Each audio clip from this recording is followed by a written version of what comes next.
Welcome everyone to the Gold Silver Bitcoin show. We're sitting down with the small business owner of Origin Chiropractic, Chris Pruter. Thanks, Chris, for joining us today. Yeah, no problem. Thank you. Glad we could link up. So full disclosure, Chris and I went to high school together. We've known each other for quite a while. I imagine we didn't go to junior high. I went to Deganio. Yeah, I think it was just high school, just San Diego. San Diego High School Academy, which I think is an interesting topic maybe to start off on. So, Chris, I did a report for the San Diego Reader on what like the San Diego Academy High School was all about, and it was like a school of choice that was founded in like 1996, I think. And the main line of reasoning by the founders was to encourage the students to become individuals. So that's why we didn't like have to like have the best attendance records, for instance, while we were at SDA, and had no issues from administration for that reason. And so as a school of choice, I think that basically means that like you have to apply to go there. And in our situation, it was a lottery. So there was a lottery and you got in based on the lottery. And it was a alternative to the other school in San Diego County, in La Costa and Encinitas, which was La Costa Canyon, which had like one entrance and exit, and I think a much more stern attendance policy as well. And like SDA was pretty special. I think we were lucky to go there because it's like emphasis on the individual. And I don't know what's going on there today. Back then it had like 8 different exits. And when you were leaving class, like the administration would tell you to have like a good time during your extracurricular third period on the 101. Mm-hmm. What do you recall about SDA? Were you aware of like its vibe? Like that I just explained. I'm sure you were there, but did you know that it was a school of choice that was like meant to, the founders, I forget the woman's name. I forget her name, but I think Teicher was there early on too, kind of like, and then so was Emily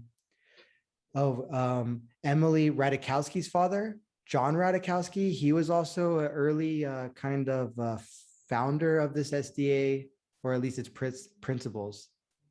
Yeah, well, I remember Mr. Wright too. He was an art teacher, a different art teacher I had, and he was a really cool guy. I think he's still there, but he was I went to him for a project because I had taken his class for the second time because he was really chill.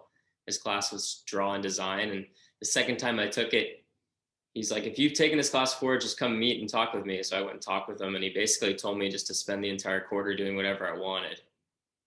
He's like, so he gave me total freedom, and I was like, okay, I like to draw waves, so like teach me how to draw waves. And he gave me some other artists for inspiration how to draw waves, and that was the first taste of like, oh my gosh, this is, what other high school do you go to? And you ask the teacher, and he tells you what it is you want to do, and you can pursue it. So I got a taste. I came from a private school in middle school. It was I think it was pretty strong academically, but it was also pretty rigid. So then I showed up to SDA, and it was like completely other end of the spectrum, very very open, and just different types of people with different interests. And so yeah, it was nice, man. I feel like I didn't realize how good we had it until we left, like most things, right? I don't want to go too far into like my experience before SDA. It was public school system, and I think I could go on about that for quite a while in retrospect. But I remember in junior high, I was constantly being like punished with detention. For instance, 2 stories. Like the first week in 7th grade, I was like, somebody took my hat off, and I tried to grab it back, and I got a detention for that. I remember that very vividly. And then also one time, I also got a detention because Blair, a friend of ours, and I fought, which is like absurd because not only had we known each other by that time for like 5 years since 3rd grade, and we were like really close friends, but this notion that we were like fighting, it wasn't even like roughhousing. They didn't even use the term roughhousing. It was that we were in like a fight, which is totally absurd. All of our parents know each other. We know each other. We're like family friends at that point. And that was yet another detention. And it makes absolutely no sense. Even if they had said that we were like roughhousing at that point, that would have just also been false. It would have just been totally silly. Yeah. And so then you go to SDA and it's the exact opposite. You have total freedom. Like, okay, so Mr. Wright is teaching creativity. what is more creative than thinking about what to create?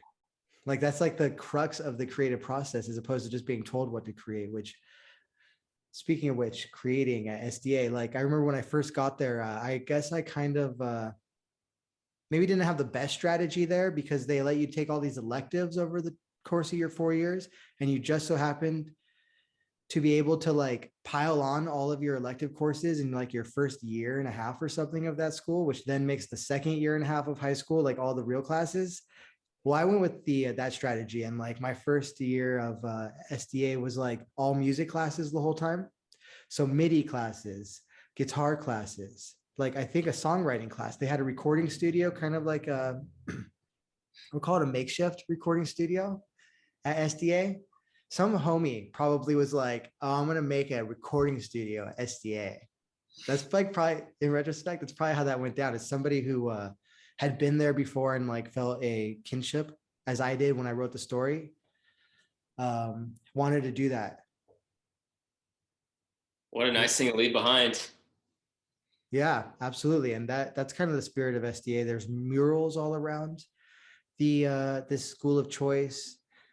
And I think that kind of set you and I up for the journeys we've been on. So for instance, I guess we're both small business owners, right? You've recently become a small business owner. You own a kind of chiropractic, you own a chiropractic office Mhm. in California. Yeah. Yep. Would Oceanside, you California. would you agree that SDA kind of set you up for that? The school of choice, the freedom school? Yeah, I think so. I think it was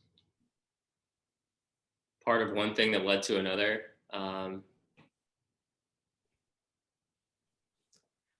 Yeah, Why? it's. I always knew I wanted to be. I think on that kind of like make your own way and maybe eventually end up owning your own business without really knowing it. But I think it was a pivotal step in kind of carving that path. And I think also when you're on a journey of whatever self-discovery, or you're trying to find out what in this life's gonna make you feel fulfilled, or feel like you're unique to yourself and congruent with yourself, like things are just gonna come up in your environment to fulfill that. And I think yeah, there's a reason I didn't go to like Army Navy, and it wasn't necessarily a willful decision by me, but it was more like, oh, I just, there's something in my field of that gives rise to opportunities in your environment that you kind of choose to go one way or the other. So I don't know if that makes sense, but yeah, I think it was pivotal. I think it was helpful for sure.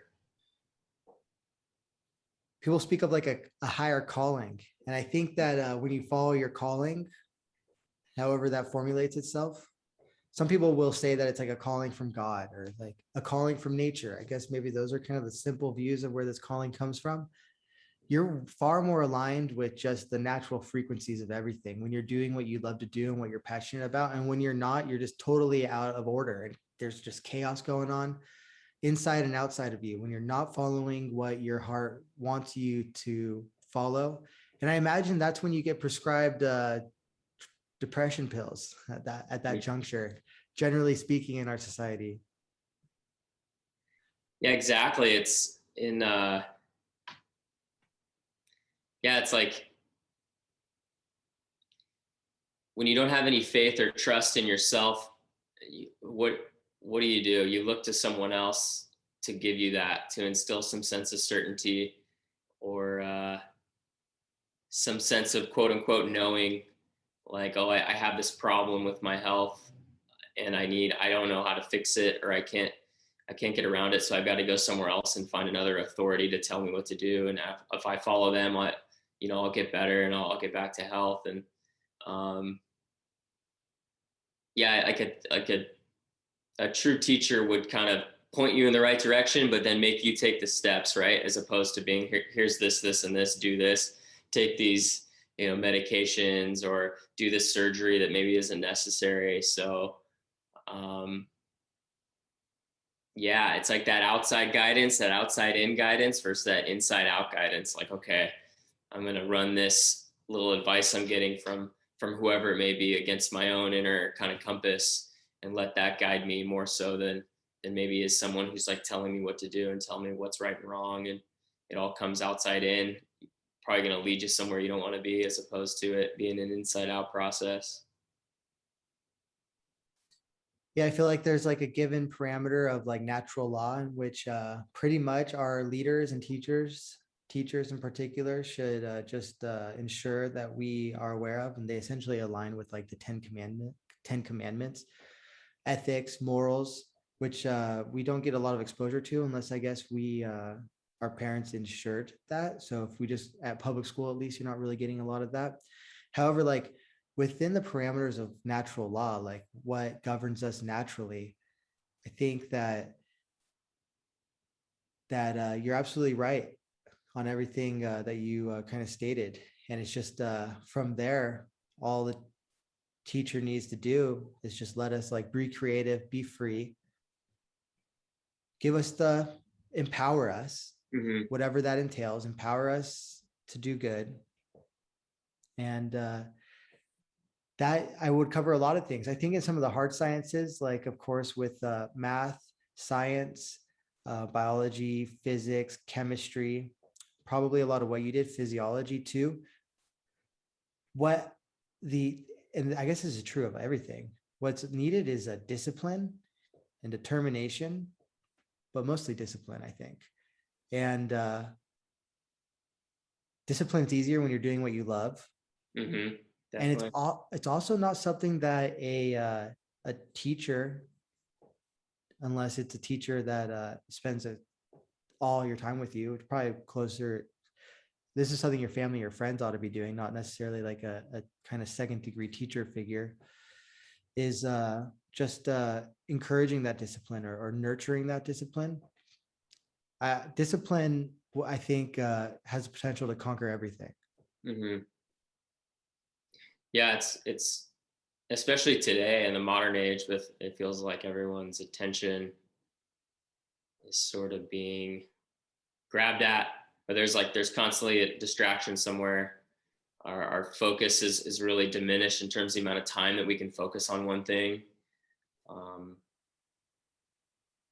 And yeah, if you can develop like a one-pointed focus on something, or what you would call discipline, what you're kind of saying is discipline, then, and you go deep into subjects, that's where the fruit is. That's where you can develop deep understanding. And I think that's where innovation comes from, like becoming like a hardcore specialist in one thing, whether it be music, art, hard sciences. That's where you develop a principle understanding of how things work, because you're able to get a really deep understanding. And then from there, from those principles, you can innovate, you can create, you can kind of build what's next, what might be useful to society, what might be beautiful to some people, what gifts you're willing to share from that place, as opposed to kind of being cluttered with all these different like things grabbing your attention at once. So I think it's definitely a lost thing in our culture.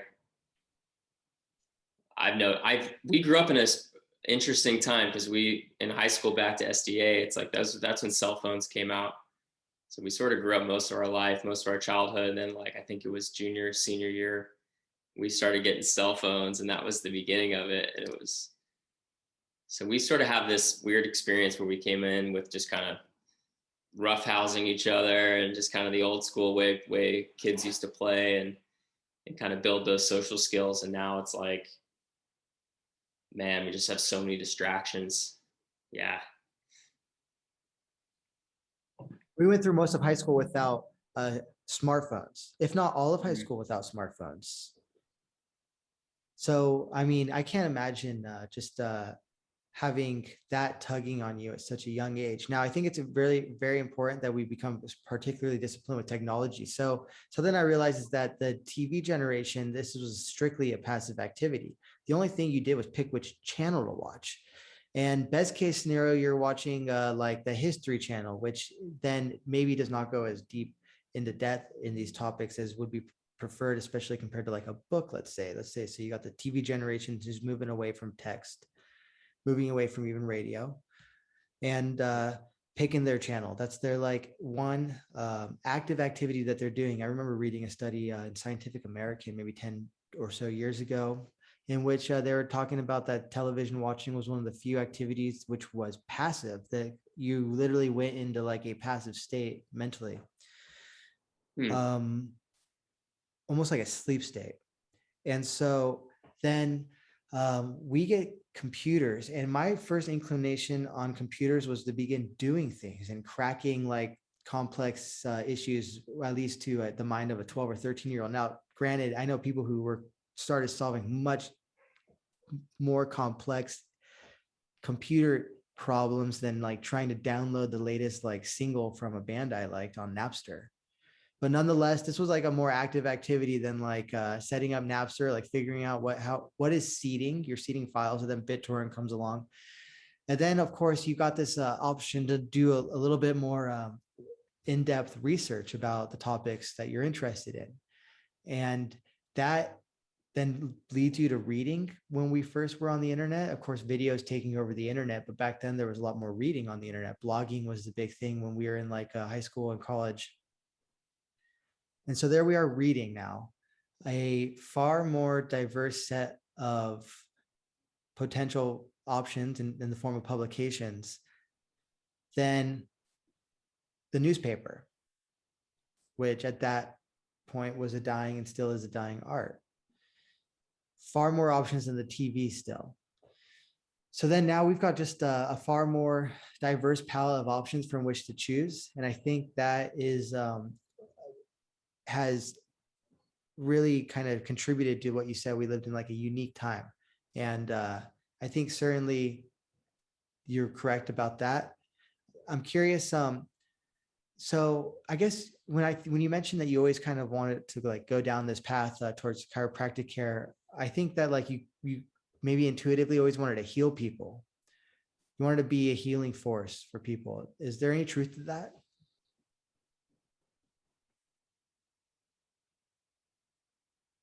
Yeah, I think there's truth to that, but I wouldn't say that it was something I always knew I wanted to do. It was maybe like sort of in my unconscious awareness as a younger person, and is something you kind of find and you like sort of develop into, or it finds you. So what happened for you? Like, how did it find you? And then like, I'm curious, like what, like, have you learned on this journey of like what you see as naturopathic care? I've been to chiropractors who wear white doctor coats, and that experience is far different than the experience that you offer at Origin Chiropractic. You offer like a naturopathic approach to chiropractic care, spine care, nervous system care, perhaps. Can you kind of elaborate on that? And then I'm curious, like as we're heading into like flu season, like what can people do to stay healthy? But first, I really want to dig into like the naturopathic aspect to chiropractic care, like how that appealed to you, how it called to you. Yeah, well, chiropractic is its own discipline that's really fundamentally just based on reducing interference between the brain and the body via the central nervous system. So the central nervous system coordinates and controls all function in the body. And when there's tension stored in the spinal cord, which is like an extension of the brain, like almost a tail of the brain that runs along inside your spine, when there's tension in there, whether it's compression, rotation, all sorts of different kind of lines of tension that can store there. There basically is reduced electric transmission in the nerve signals that are coordinating your brain and your organs, your brain and your muscles. So when that happens, that's when dysfunctional things present in the body, or dis-ease. There's a lack of ease there. And that's really the core. Chiropractic isn't to cure anything or treat anything. It's just to kind of get your brain and your nervous system in a better state so it can do its job of healing and regenerating, which is really what these bodies are capable of doing when they're given the right conditions. For me, I was always interested in health, and kind of like grew up being an athlete. I was playing around with ideas about being a physical therapist or a trainer or something. And I worked a little in the medical field, and I got a taste of like what the kind of Western medicine industry was like, and it was all about treating disease. And I just really saw a bunch of sick people, who were in their last stage of life. And in nursing homes, I used to be like a sales representative that traveled to nursing homes selling stuff. So I got a good inside look at like kind of where the society and where the industry was sort of leading people. And it didn't look good. If people were diseased, they were kind of being just maintained in this disease state. So I was like, okay, I got to find something alternative, because I'm really interested in this field, but I don't want to go down the more traditional path. I want to do something different. So, yeah. And then eventually chiropractors just found me, and their message about the philosophy of that there is an innate intelligence in us that kind of knows how to coordinate the functions of the body well. If there's reduced tension and reduced interference between the brain and the body, that the body can heal. And it just kind of resonated with me, and it hit me. So I would say that it's something I unconsciously sort of sought out, but then something found me, and that was chiropractic. And yeah, I don't even know how it happened, really. It just kind of happens. And I think things happen over time when your heart's in the right place and you're coming from a place of like, okay, what it is that I want and what feels true to me, and things find you. And that's how it was for me. And it didn't happen overnight, it happened slowly over time. So, but yeah, chiropractic seemed to just resonate with me. Naturopathic medicine is a totally different thing. It's a different discipline that I don't know much about, but there's all sorts of disciplines out there, and it's like chiropractic just hit me. It was more the philosophy of it, the premise and the principles behind it that felt right. Yeah. I want to get into the premise and the principles of kind of chiropractic care, and then like how people can apply this in their own lives, like via hanging exercises or whatever you would recommend. However, I read a comment about a statistic, and I wanted to make sure that it was at least like marginally accurate. At least I'm glad I remembered it was a comment and not like legit. However, it was legit. In a story by Forbes in 2014, John C. Goodman, who's just a contributor there, asks, why are doctors so unhappy? Quote, only 6% of doctors are happy with their jobs, according to one survey. They commit suicide at twice the rate of the general population. That's funny because you only hear the adage like, oh, dentists commit a lot of suicide, which is like, okay, well, that's random. But then when it's doctors, you're like, wow, that's a major problem. Although teeth health is very important, I've read. Mm-hmm. Yeah. Over half are unsure they would recommend the practice of medicine to young people. I imagine that 6% of doctors is a high figure compared to today. I mean, I think happiness is generally down across the board. It must be true for doctors as well. I think that we know that actually, I would say that is a fact. Fewer than 6% of doctors are happy with their job. Do you have any like gut level reactions to that statistic? Like, why do you think they're unhappy, and like, how can they be happy?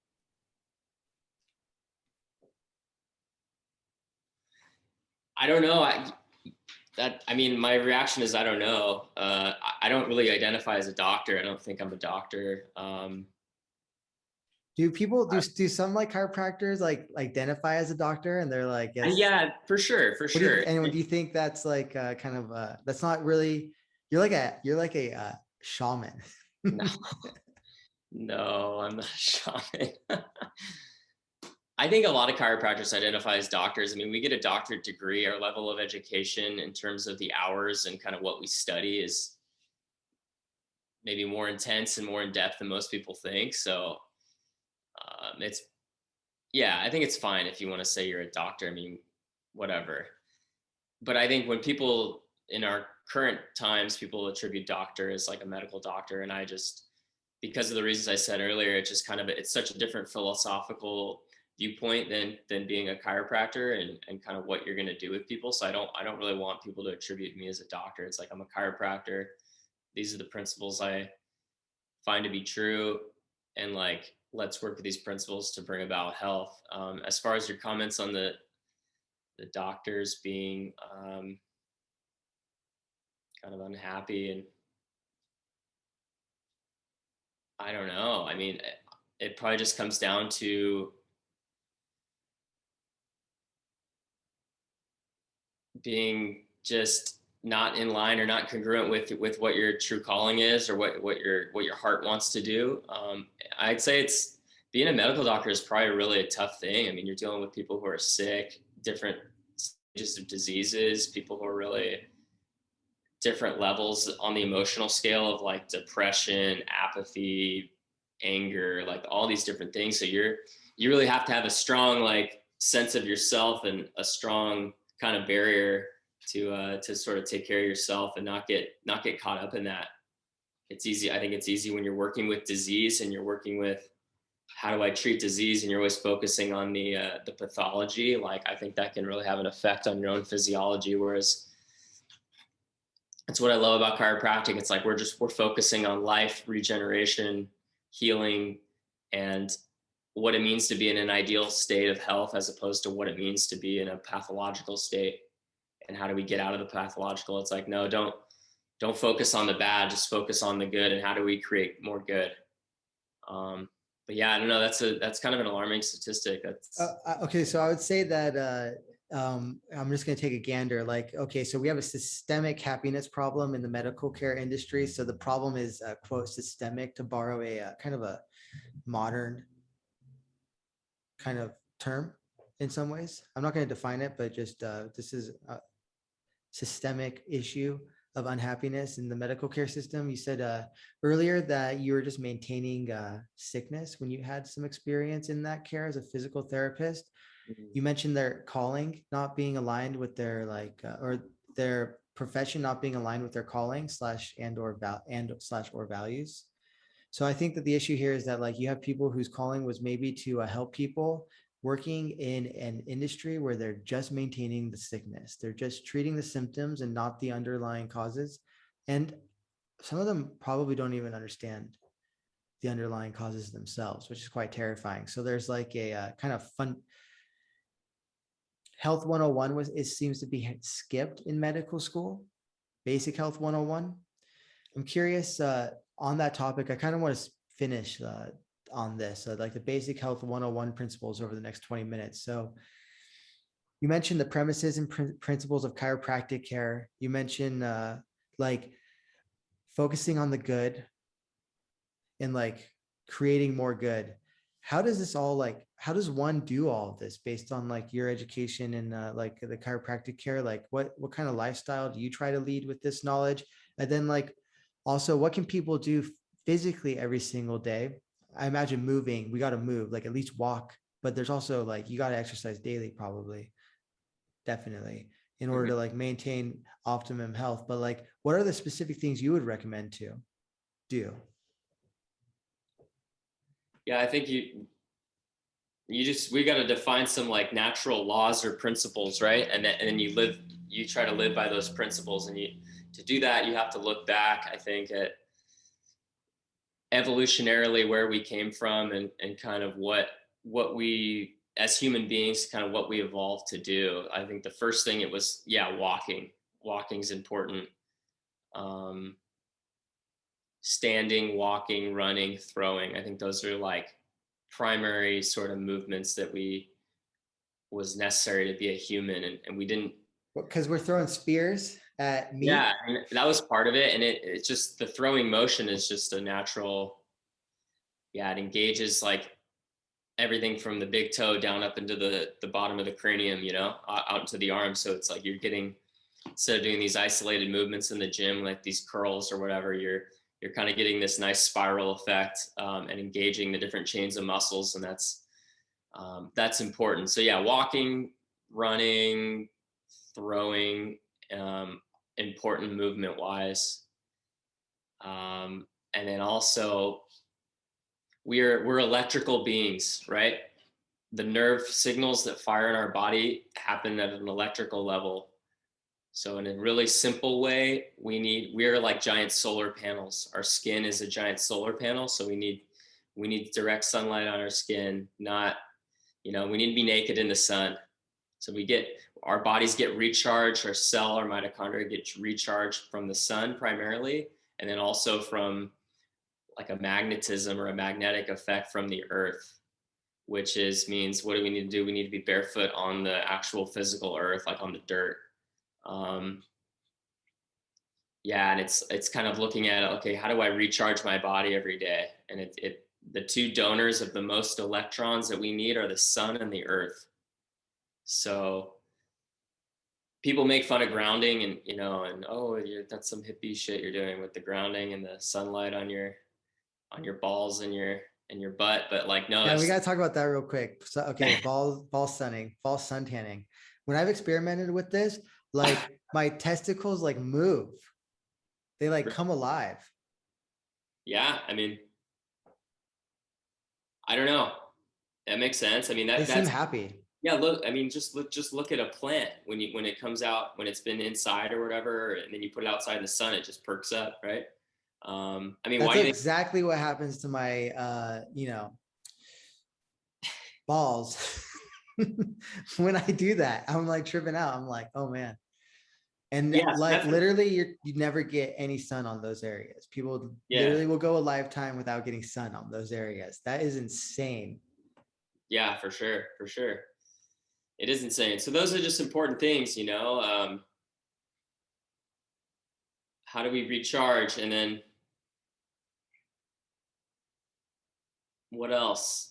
So we were talking about yeah, I wanted to touch on the balls real quickly, but you're kind of laying out. So we're talking about grounding, sun, the earth being really important. Um, Yeah, I think also another one that's coming to mind right now is we need to get in sync with the nature's rhythm. So if we're talking about the sun, like we need to be kind of getting up in the morning when the sun rises and getting morning sunrise light into our eyes to help wake up our bodies, because our bodies are built on the way we release hormones and chemicals um, to orchestrate function in our body is based on timing. So it's based on the sun gets us, or the eyes get a signal from the sun in the morning, a certain spectrum of light, and it tells our pituitary to wake up. As the same thing that happens at nighttime when the sun goes down, it's signaling our pituitary to release melatonin. So to sync up with nature in that way, get up in the morning when the sun's up, and then also wind down at night when the sun is going down, as opposed to using these artificial devices, computers, screens to kind of disrupt that circadian rhythm, like being up until midnight, just staring at a blue screen. It just ruins, and people wonder why they can't sleep, why they have to take melatonin. It's just, a they're sane not, society would be like turn your electronics off at sunset yeah, exactly. as like a pillar of like public health. 100%. Mm-hmm. Okay, so everyone always talks about waking up early, right? Everyone wants to wake up early, but for me, this is like less of a question of waking up early and more a question of going to bed early. And like this is such a struggle. So then you mentioned the lights. Strategies for that could include candlelight at night. I use this app called the Flux app, which is really helpful because let's face it, we're on our phones. Like Yeah. we're doing this. I'm on my computer at night. Mm-hmm. Flux app help. It takes the blue light out of the Yeah. screen. However, like what would just be best is like going to bed at like sunset almost. Like, could we do that? Like, I mean, that's tough, but like basically, I guess I've met older people who are going to bed at like 8:30, which is like kind of pushing it up against sunset. Like that just seems like so much healthier. But I'm horrible at Yeah. that. Right. And, we're in modern times too, but things like candlelight, or, getting rid of like fluorescent light bulbs in your house and kind of switching to something maybe with like a red spectrum light at night can help. And, someone's really knowledgeable on this topic is Dr. Jack Kruse. There's a lot of information out there, but he's really nailed this down to a science of like how this circadian biology really affects us, and how he would argue that our biggest health issue is yeah, magnetism, which I'm talking about with is the electricity, the recharging of our body via the grounding effect of the earth, and then also light and how that affects our biology via the sun and that. So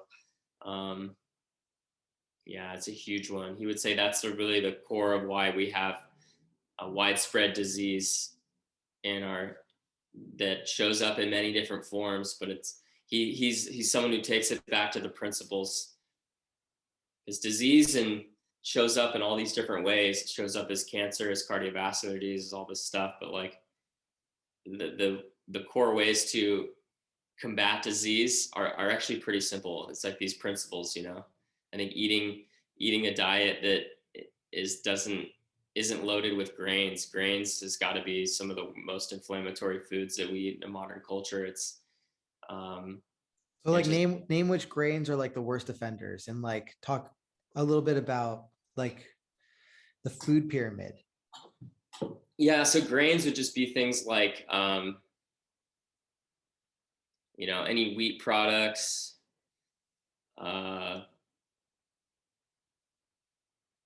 basically anything that our industrial food system has started to create food products out of. And so things like bread. I would even argue that like rice is not ideal. And quinoa would be an alternative, a reasonable alternative. Potentially, yeah, potentially. It's a sprout and protein based. Right. Yeah, and at the end of the day, it's like what do we have to eat instead? It's like you got to eat a lot of vegetables, and then we also, I'm a big believer that we need to eat animal protein and animal fats big time. Talk about that a little bit. So like animals in general, or like just beef. How does poultry fit into that? Fish?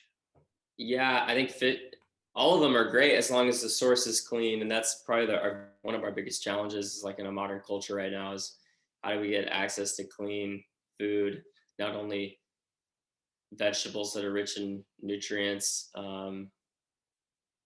but also animals that are not fed a diet of antibiotics or corn and soy. I mean, that's mostly what the beef and chicken and the different animals we consume, that's mostly what they're fed, is just like really crappy processed food. So I think getting in touch with someone like a rancher who has, pastured beef is great, or just really getting to know like where your food's coming from is important. And I think the best thing is to get in touch with ranchers, and you can find them around wherever you are. The closer it is to you, I think the better, and just build a relationship with them and order, beef liver, order poultry from them, all sorts of stuff like that, and just know that they're raising animals the right way. And that way you're just going to support an economy that is going to allow the market to fulfill more and more of that demand, which is really what we need. So yeah, the cleanliness of the source I think is important, and the way to do that is to build a local relationship with somebody, a rancher, a farmer, and do that. Closer in general, I think, is true of all the food that we eat, certainly. And for those who like, of course, like having a network of all sorts of farmers is like number one. Nothing will replace that. And I'm guilty of not having that. However, I do have options where I can go to stores and there's local product. I think definitely more local product than in the cities, particularly the like agglomerations, the megalopolises, such as Southern California is. But let's say one doesn't have that option. I've been kind of ruminating, like, let's say you were going to Costco for your food, and like, what would be the best, like, what would be the food pyramid, the ideal food pyramid? And like, as a working hypothesis with like very little like actual scientific objective research, I would argue that like having like beef and steak as your main protein and meat is ideal, like along with fish, and that downplays the benefits, that downplays the worth of chicken and turkey and poultries, so that gets downgraded. Eggs get downgraded. It's beef and like high quality fish, like salmon, pretty much. Those are like the top things to eat, followed by, and these things come above for me, like chicken and turkey and eggs even, are like dark green vegetables. So those are like your spinaches, your broccolis, your chard, like your green vegetables. Um, and that's pretty much it. Things kind of fall in after that, like and fruit comes next. And like, I guess I would say that like, eggs, chicken, turkey are like at the bottom. That's if you're going to Costco, I would say that's like my food pyramid. And I think that would encourage one to be healthy. Yeah, I think that's a good start. I think that's a good start. Yeah, definitely. I wanted to ask about grounding. Like can you tell us about like where you get your grounding done? I mean, if you've got a grass lawn, that's a place to start. Right here, we're by the beach, so it's easy to do that. Just go for a barefoot walk on the beach. Yeah, wherever there's just natural landscape around you, really, and just get barefoot and yeah, you just do whatever you do, but you're barefoot on the ground. That's all. It's really simple.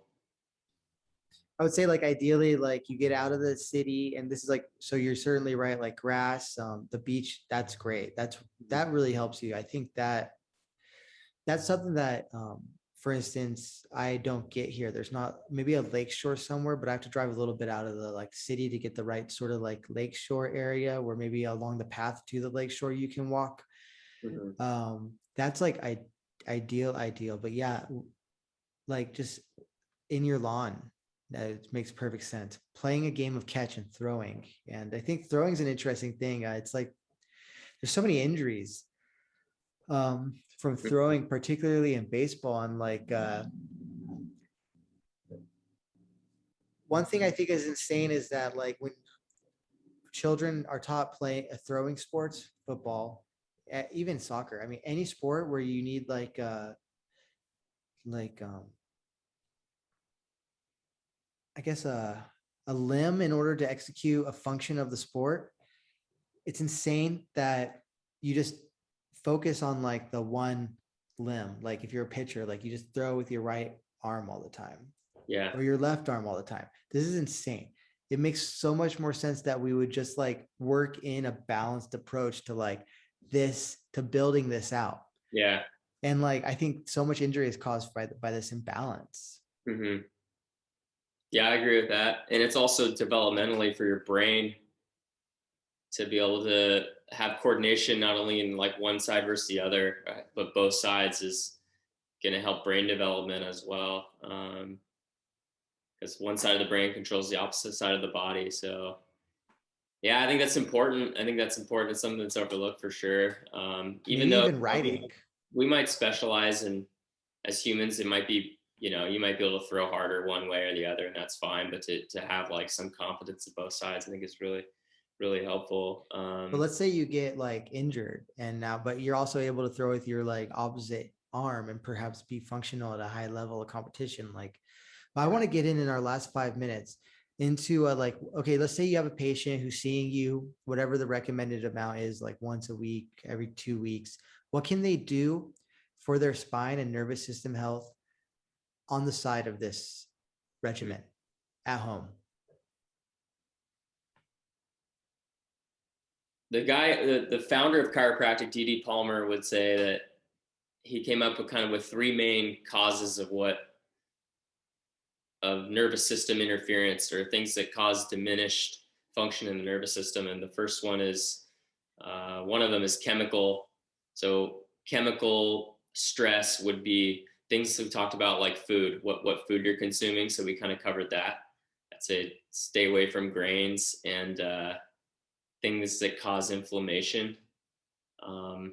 So living as clean as life as you can in that way. And then the other one, with chemical stress, you got the food you eat, and then you got, let's just talk about the air you breathe. So getting good, clean air wherever you live is pretty important as well. But there's other things that fall into chemical. The next thing would be physical, is another thing that causes strain, causes nervous system interference. Yeah, and we've kind of covered that. Just making sure you're walking and moving. When you walk, you're engaging but all sides of the body. When you're running, you're engaging both sides of the body and the brain. Yeah, so that's really important. And I think the other part is D.D. Palmer was the creator of chiropractic, the founder, and he would argue that 95% of the stress that we experience in our bodies and our nervous system is from emotional stress. So this is this mental kind of like thinking mind thing that we have, where we're kind of just we're really just driving ourselves crazy by our own doing. So finding a way to practice to quiet your mind, and a lot of people might call this meditation practice. It doesn't have to look like you sitting in a chair and chanting Om, but just finding a way to maybe be a witness to your own thoughts, as opposed to being so identified with them and so wrapped up in this mental side that modern culture is sort of getting us to, and being able to just kind of step back and just kind of quiet yourself, I think is probably the most overlooked thing in terms. We're talking about food, we're talking about movement, all great stuff, but like quieting the mind and having how to unwind these patterns of thinking and these attachments and these associations with people and things, and is really the big nut to crack, I think, for most people. And then I think also on top of those things that I mentioned there, the physical, chemical, and emotional stresses and things to avoid. Humans, we're social creatures. We need play. We need recreational play, not only in a physical way, but also we need social engagement. We need to look people in the eye and have conversations, have heartfelt connections with them. And that's a big thing with this whole mask bullshit that's happening right now, is we're not able to read each other's facial expressions. We can't perceive if it's safe to connect and have a conversation with one human. And what does that do to our physiology? It puts us in this stressed, flexed state. And when you're in this flexed or stressed state, it causes the spinal cord to stretch and cause tension. So when we're like this, and you do that over time enough times, and the signals of the nerves are just going to diminish, and they're going to diminish, and before you know it, you're used to this like baseline operating level of your nervous system at this like super low capacity. And yeah, look at someone who's proud and tall and like engaged, and look at your eye, and they're most of the time they have just like a natural looking standing posture that's their heart and their chest is open, and they're making eye contact. So the social part of it is big. Yeah, and having trust in people and others, and being able to read that is important. Yeah, and then getting checked by a chiropractor who's aware of these things, I think, is important too. Just on a periodic basis, it kind of just